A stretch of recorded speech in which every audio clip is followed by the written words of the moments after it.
हमारी एग्जिस्टेंस के आखिरी मोमेंट्स में क्या होता है? जब जिंदगी खत्म होने वाली होती है तो क्या थॉट्स या सेंसेशंस आते हैं? इस सवाल ने हजारों सालों से इंसान को फैसिनेट किया है। कई सदियों तक डेथ को एक सिंपल ऑन ऑफ स्विच माना जाता था, लेकिन साइंस अब बताती है कि ये एक ग्रेजुअल प्रोसेस है, खासकर ब्रेन में। हार्ट भले ही रुक जाए, लंग्स भले ही शांत हो जाएं, लेकिन ब्रेन अक्सर कुछ कीमती सेकंड्स तक अपना काम करता रहता है। इन फ्लीटिंग मोमेंट्स में न्यूरल एक्टिविटी का एक रिमार्केबल बर्स्ट होता है। कॉस्मोस की सबसे कॉम्प्लेक्स स्ट्रक्चर का एक आखिरी एक्ट ह्यूमन ब्रेन। हम एक्सप्लोर करेंगे कि साइंस और पर्सनल अकाउंट्स इस मिस्टीरियस ट्रांजिशन के बारे में क्या बताते हैं। एविडेंस और टेस्टिमोनी दोनों को एग्जामिन करके हम डर को अंडरस्टैंडिंग और वंडर से बदल सकते हैं। हमारी स्कल के अंदर का यूनिवर्स शायद सबसे प्रोफाउंड मिस्ट्री रखता है। जैसे ही बॉडी शट डाउन होती है, ब्रेन एक अलग जर्नी पर निकलता है, एक इंटेंस एक्टिविटी की जर्नी। जब बॉडी शांत हो जाती है, तब भी ब्रेन एनर्जी से भर सकता है, जैसे तूफान में हेल्म पर एक कैप्टन। हार्ट रुकने के कुछ सेकंड्स बाद EEGs, high frequency brain waves, gamma oscillations का एक बर्स्ट दिखाते हैं, जो मेमोरी, अटेंशन और कॉन्शियस परसेप्शन से जुड़े हैं। यह बताता है कि ब्रेन के आखिरी मोमेंट्स एक जेंटल फेड नहीं है, बल्कि इंटरनल एक्सपीरियंस का एक ब्रिलियंट सर्ज है। सेंसेस भले ही कम हो जाएं, लेकिन माइंड एक्टिविटी से एक्सप्लोड हो जाता है, एक विविड पर्सनल रियलिटी बनाता है। यह पैराडॉक्स, एक फेल होती बॉडी और एक हाइपर एक्टिव ब्रेन, शायद डेथ के एज पर रिपोर्ट किए गए रिच एक्सपीरियंसेस को समझा सकता है। एंड में ब्रेन एक प्राइवेट यूनिवर्स बनाता है, साइलेंस से पहले कॉन्शियसनेस का एक आखिरी एक्ट। इस प्राइवेट यूनिवर्स को देखने के लिए हम उन लोगों की तरफ देखते हैं जो डेथ की दहलीज से लौट आए हैं। उनकी स्टोरीज विविड और स्ट्रक्चर्ड हैं। एक टनल से लाइट की तरफ बढ़ना, जिंदगी के की मोमेंट्स को रिलीव करना और अपनी बॉडी के ऊपर फ्लोटिंग करना। ये एक्सपीरियंसेस कल्चर्स और बैकग्राउंड्स में स्ट्राइकिंगली कंसिस्टेंट हैं।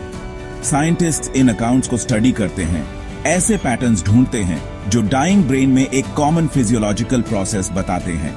ज्यादातर लोग ओवरवेलमिंग पीस, लव और कनेक्शन की फीलिंग बताते हैं, जो अक्सर जिंदगी के प्रति उनके आउटलुक को बदल देती है। एज से मिली ये इकोज ब्रेन के आखिरी सब्जेक्टिव मोमेंट्स के बारे में क्लूज देती हैं। इन प्रोफाउंड एक्सपीरियंसेस का क्या कारण है? इसका जवाब ब्रेन केमिस्ट्री में है।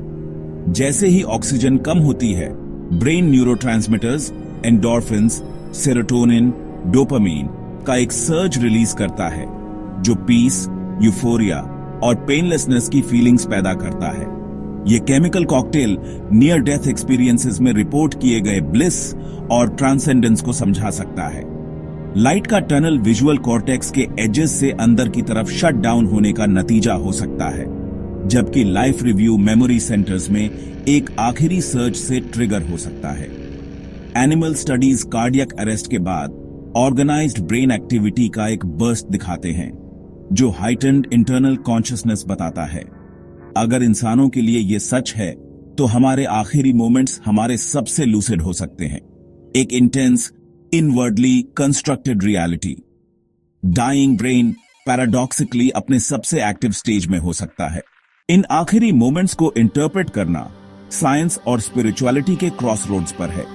न्यूरोसाइंस नियर डेथ एक्सपीरियंसेस को ब्रेन की आखिरी मास्टरपीस मानता है। केमिस्ट्री और इलेक्ट्रिसिटी द्वारा बनाई गई एक vivid subjective reality. Spiritual traditions इन्हें आफ्टर लाइफ की झलक मानते हैं, बॉडी से परे सोल की जर्नी। साइंस दिखाती है कि डेथ एक प्रोसेस है, इंस्टेंट नहीं, और हार्ट रुकने के बाद भी ब्रेन एक्टिव रह सकता है। नियर डेथ एक्सपीरियंसेस अब रिसर्च का एक सीरियस फील्ड है, जो डाइंग और कॉन्शियसनेस के बारे में पुरानी असम्पशंस को चैलेंज करता है। साइंस व्हाट डिस्क्राइब कर सकती है, लेकिन व्हाई और पर्सनल मीनिंग एक मिस्ट्री बने रह सकते हैं। शायद दोनों व्यूज में सच्चाई है, ब्रेन के आखिरी फायरवर्क्स या सोल के पहले स्टेप्स। अपने आखिरी मोमेंट्स में हम सबसे इंटेंसली अलाइव हो सकते हैं, हमारी एग्जिस्टेंस का एक आखिरी सिंथेसिस, जो डर नहीं बल्कि क्यूरियोसिटी को इनवाइट करता है।